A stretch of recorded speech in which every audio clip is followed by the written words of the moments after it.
Assalamualaikum, selamat datang di Room Kang Ali bersama saya Kang Ali. Di channel ini saya akan membahas beberapa room teknologi, mulai dari room sharing teknologi yang membahas tentang dunia IT secara luas. Yang kedua, room tutorial teknologi, membahas tutorial terbaru dan juga terdahulu yang tentunya masih relevan dengan dunia IT saat ini. Selanjutnya, room news teknologi yang tentunya membahas berita-berita terbaru dari dunia IT. Dan yang terakhir, room podcast teknologi yang mengundang bintang tamu dan tentunya expert di bidang IT.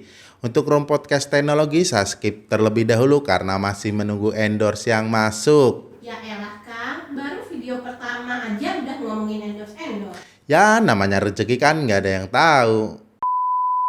Di episode pertama ini saya akan membahas tentang apa itu phishing, sejarah dan juga kasus phishing, tips mengenali dan menghindari phishing, dan juga saya akan mendemokan bagaimana cara kerja phishing, dan semua itu akan kita bahas di Room Sharing Teknologi.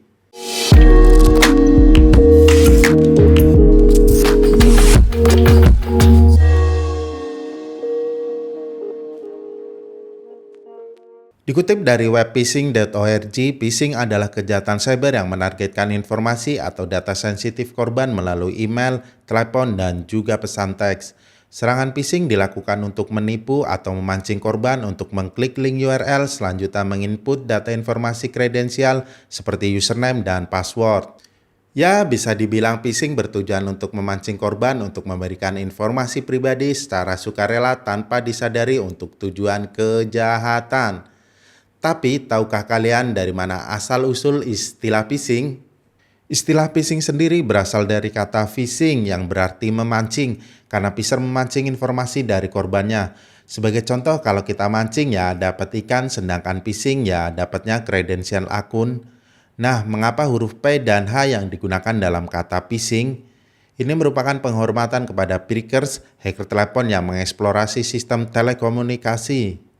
Prickers adalah individu atau kelompok yang mempelajari, bereksperimen, dan mengeksploitasi sistem telekomunikasi. Joseph had perfect pitch, and by chance happened to whistle a very high E, somewhere in the vicinity of 2600 hertz.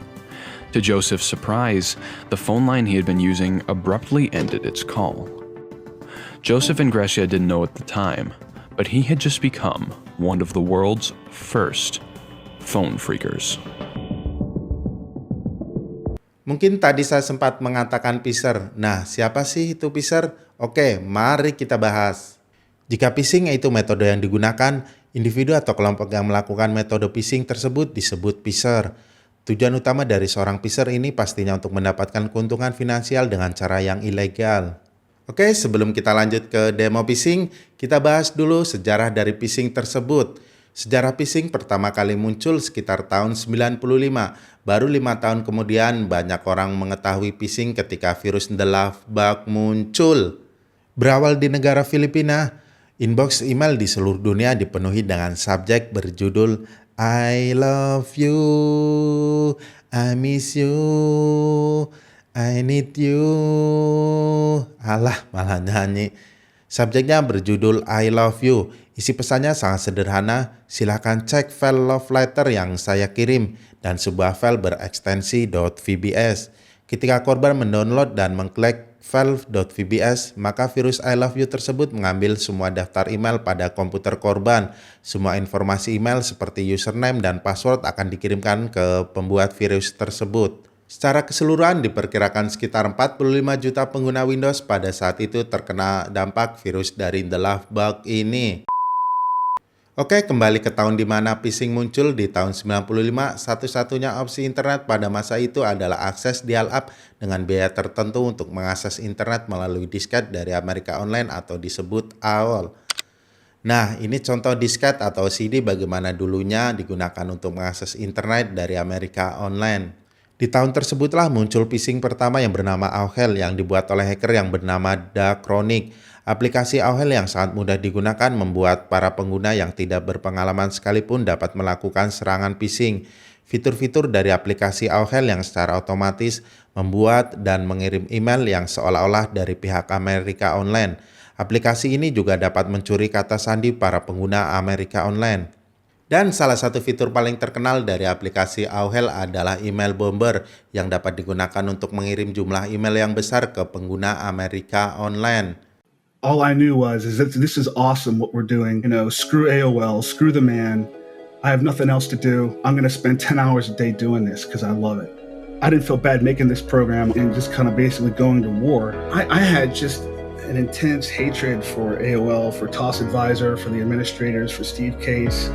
They're going to have to face the facts that AOL is a dirty machine, and there's just scumbags on here, and I'm just a kid fighting back against the man.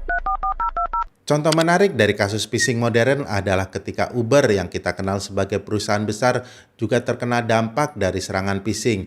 Ini menunjukkan bahwa tidak ada yang aman dari phishing, bahkan perusahaan besar sekalipun. Dikutip dari webinch.com, pada tahun 2017, Uber mengalami insiden keamanan besar yang melibatkan phishing. Hacker berhasil mengakses data pribadi dari 57 juta pengguna dan 600.000 lisensi driver Uber. Hacker tersebut menggunakan teknik phishing melalui email untuk mengelabui karyawan Uber agar memberikan kredensial login mereka. Setelah berhasil mendapatkan akses, hacker ini mencuri informasi seperti nama, alamat email, dan nomor telepon pengguna serta nomor lisensi mengemudi driver Uber.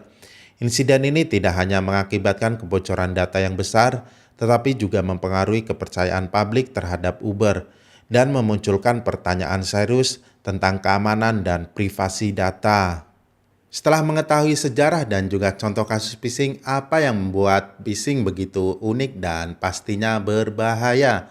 Mari kita mulai dari bagaimana cara kerja phishing tersebut.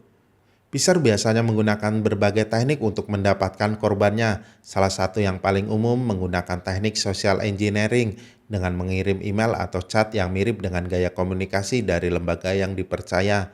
Contoh seperti instansi bank atau instansi pemerintahan, platform media sosial, atau mungkin tempat kalian bekerja. Email tersebut biasanya mengandung link URL yang jika diklik akan mengarahkan korban ke website palsu yang mirip dengan web aslinya.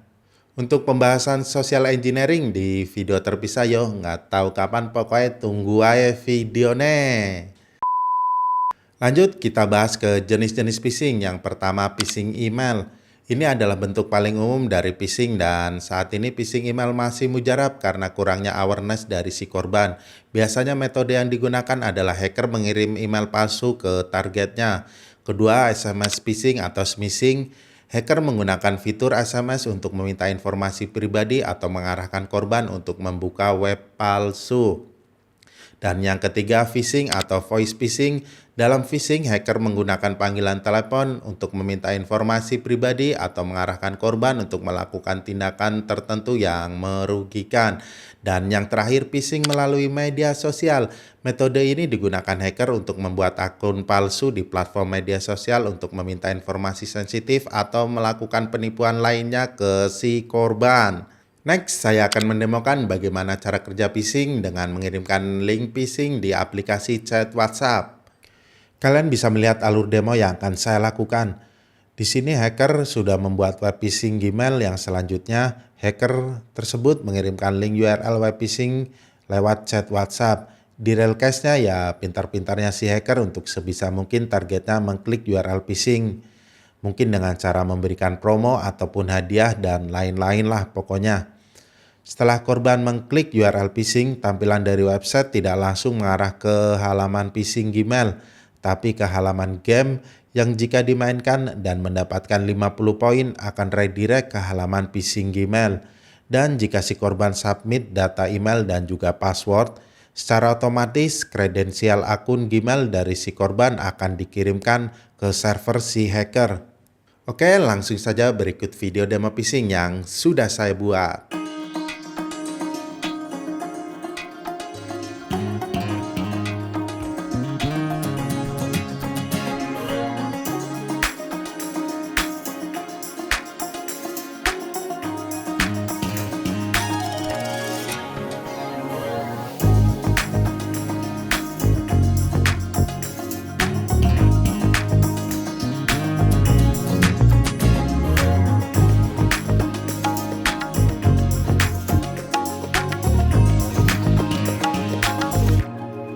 Setelah mengetahui bahaya dari phishing apa dan juga bagaimana, alah bahasanya jilmet bener. Intinya adalah bagaimana tips mengenali dan menghindari phishing. Yang pertama adalah verifikasi pengirim link dan juga file email. Pastikan bahwa email atau pesan yang kalian terima berasal dari sumber yang bisa dipercaya. Periksa alamat email dan pengirim email dengan teliti, dan langsung mengklik link atau mendownload file dari email yang tidak dikenal. Lebih baik kunjungi web resmi atau bertanya ke teman kalian yang lebih paham.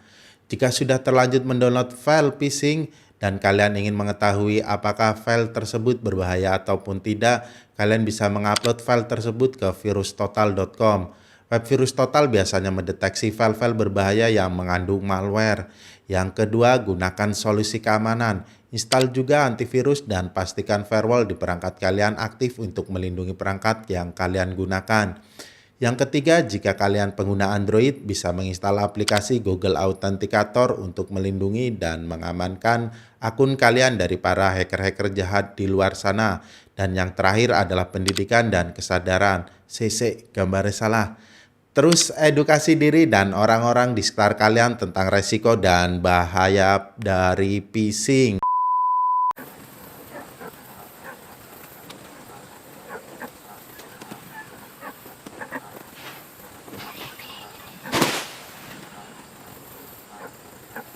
Phishing terjadi karena memang niat dari pelakunya, jadi was-waslah. Oke, mungkin itu saja video pertama dari Room Sharing Teknologi. Jika ada revisi atau yang ingin ditambahkan, silakan komen di kolom komentar.